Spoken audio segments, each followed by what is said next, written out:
Detroit is getting a new recycling center, and that means more access for more Detroit residents.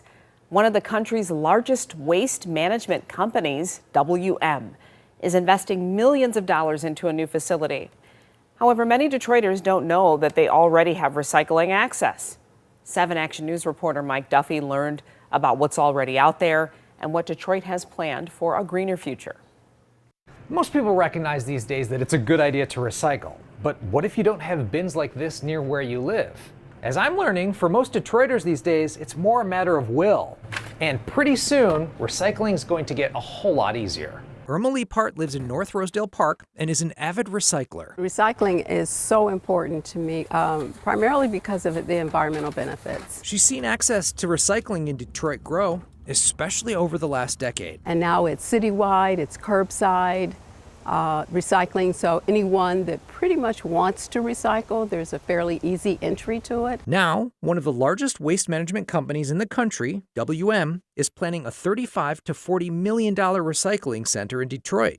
Aaron Johnson is the regional vice president of the company. What the studies came back and said was that Detroit was one of the top 5 cities in North America that needed to add capacity and that there's this growing demand. It's estimated about 38% of Detroit households have opted into the recycling program, and only about 7% of Detroit's solid waste gets recycled. What we saw is there's this huge opportunity to improve participation, but before we can do that, we have to add the capacity to manage those materials. Johnson says there are ways to make the business of recycling more profitable. What makes recycling not profitable is when you have high contamination rates, which education can help fix, but when you have high labor costs to separate your materials. What we're going to do is introduce a lot of technology that can do this separation 24/7 and be less human dependent and more technology dependent. Matthew Naimi is the director of operations at Recycle Here.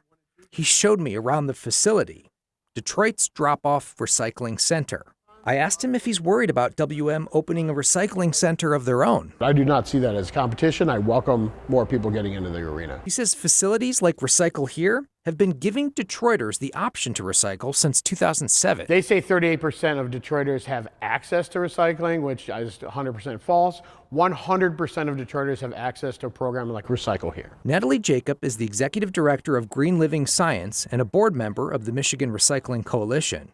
She tells me most Detroiters are already paying for recycling through their garbage bill. There are some neighborhoods that don't have any recycling carts on the street, and so the residents just assume it's not available to them, which is not true. She too reacted to WM's planned recycling center, slated to open in 2024. Having a facility in the city, we can create jobs, we can have Detroiters working there, we can bring more awareness to the act of recycling. She says participation is key. Now that we're talking about a material recovery facility coming to the city, we need to have materials to feed it. So businesses in Detroit can take advantage of a pickup program. I also asked her to rate Detroit's progress when it comes to recycling. I think with a little bit more work, a little more participation, I see us getting up there with some of the other communities who have been recycling for decades. We've been recycling since citywide since 2015, and it's barely 10 years, so I think we're doing a pretty good job. In Detroit, Mike Duffy, 7 Action News.